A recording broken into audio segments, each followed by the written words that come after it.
விநாயகர்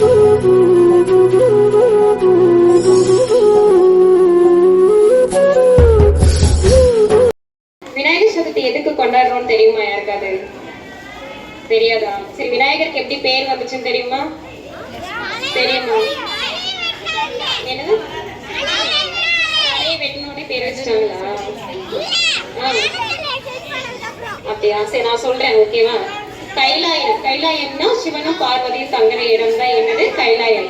அந்த கைலாயத்துல சிவனும் பார்வதியும் தங்கிட்டு இருக்கும்போது பார்வதி என்ன சொன்னாங்கன்னா, நான் நீராடுறதுக்காக போறேன், நீங்க யாரையும் உள்ள விடாதீங்க அப்படின்னு சொல்லிட்டு நந்தி தேவர் கிட்ட சொன்னாங்க. நந்தி தேவர் வந்து காவல் காத்துட்டு இருக்காரு. எதனால அப்படின்னா, பார்வதி வந்து நீராடுறதுக்காக போயிருக்காங்க. அப்ப சிவன் வந்தார். சிவன் வந்து என்ன சொன்னார்னா, நான் உள்ள போகணும், எனக்கு வழி விடு அப்படின்னு சொல்றாரு. ஆனா நந்தி என்ன பண்ணுவாங்க? உள்ள விட மாட்டாங்க. இல்ல, ரெண்டு பேருக்கும் என்ன நடக்குதுன்னா சண்டை நடக்குது. அப்படியும் மீறி என்ன பண்றாருன்னா, சிவன் வந்து உள்ள போயிடுறாரு. அப்ப பார்வதி தேவிக்கு வந்து ரொம்ப கோவம் வருது. யாரை கேட்டு நீங்க உள்ள வந்தீங்க? நான் உள்ள வரக்கூடாதுன்னு தானே சொன்னேன் அப்படின்னு சொல்லிட்டு அவங்க கோவப்படுறாங்க. அவங்க அதோட மறந்துடுறாங்க. திரும்பியும் மறுநாளும் அவங்க நீராடுறதுக்காக போறாங்க. அதே மாதிரி சிவன் உள்ள வராரு. இதனால கோவமான நந்தி என்ன பண்றாரு? திரும்பி சண்டை போடுறாரு. ரெண்டு பேருக்கும் நடுவுல ரொம்ப சண்டை வருது. சண்டை வந்தோடனே திரும்பி மூணாவது நாளும் அதே மாதிரி நீராடுறதுக்காக உள்ள போறாங்க. அதே மாதிரி சிவன் வந்து உள்ள வந்துடுறாரு. இத பார்த்த உடனே பார்வதிக்கு என்ன ஆச்சுன்னா, நந்தி தேவருக்கு மேல இருந்த நம்பிக்கை வந்து போயிடுச்சு. அந்த நம்பிக்கையில என்ன பண்ணாங்கன்னா, அவங்க நம்ம எல்லாம் குளிக்கிறதுக்கு மஞ்சள் சந்தனம் எல்லாம் பூசுவோம் இல்லையா, கேர்ள்ஸ் எல்லாம் பூசுவாங்க.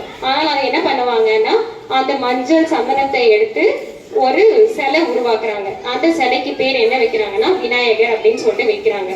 அதுதான் என்னன்னா, அவங்களோட மூச்சு காத்தை எடுத்து அதுல விட்டுறாங்க. உடனே அவங்களுக்கு உயிர் வந்துடுது. அவர் தான் விநாயகர். அந்த விநாயகர் என்ன பண்றாரு? இனிமே டெய்லி நீ தான் என்னை பாதுகாக்கணும் அப்படின்னு சொல்லிட்டு பார்வதி கிட்ட வந்து சொல்லிடுறாங்க. பார்வதி வந்து சொன்ன உடனே பார்வதி என்ன பண்றாங்க? அவங்களை வெளியே நிக்க வச்சுட்டு இவங்க நீராடுறதுக்காக போறாங்க. அதே மாதிரி சிவன் வராரு. சிவன் வந்து என்ன பண்றாருன்னா, என்னை உள்ள விட, நீ யாரு இங்க நின்றுட்டு இருக்க அப்படின்னு சொல்லிட்டு கேட்கிறாரு. அதுக்கு விநாயகர் என்ன சொல்றாரு? நான் யாரையும் உள்ள விட மாட்டேன், பார்வதி வந்து கோவப்படுவாங்க, நீங்க உள்ள போக கூடாது அப்படின்னு சொல்லிட்டு உடனே கோவத்துல சிவன் என்ன பண்றாரு? அவரோட தலைய வெட்டிடுறாரு. தலைய வெட்டின உடனே விநாயகர் வந்து இறந்துடுறாரு.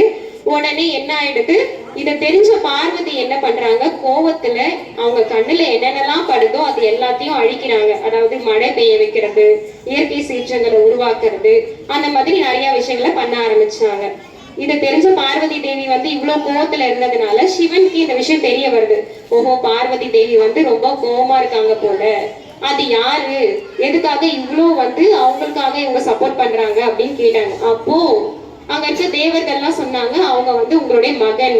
எதனால அப்படின்னா, அவங்களோட மூச்சு காத்துல இருந்து உருவானவங்க இல்லையா, அதனால அவங்க உங்களோட மகன் தான் அப்படின்னு.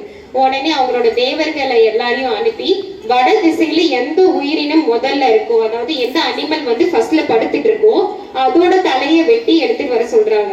அப்ப வடதிசையை நோக்கி தேவர்கள் போகும்போது முதல்ல யானை படுத்துட்டு இருக்கு, ஓகேவா? அந்த யானையோட தலைய துண்டா கட் பண்ணி எடுத்துட்டு வராங்க. எடுத்துட்டு வந்து அந்த விநாயகரோட தலையில பொருத்திடுறாங்க. அவருக்கு தலை இல்ல இப்போ. அதை பொருத்தின உடனே அவருக்கு உயிர் வந்துடுது. இதை பார்த்த உடனே பார்வதி தேவிக்கு ஒரே சந்தோஷம். இனிமே இவர் தான் நம்மளோட மகன் அப்படின்னு சொல்லிட்டு சந்தோஷப்படுறாங்க. அதுக்கப்புறம் அன்னைக்கு அவரு பிறந்த தினத்தை தான் விநாயகர் சதுர்த்தியா நம்ம கொண்டாடுறோம். ஓகேவா? தேங்க்யூ.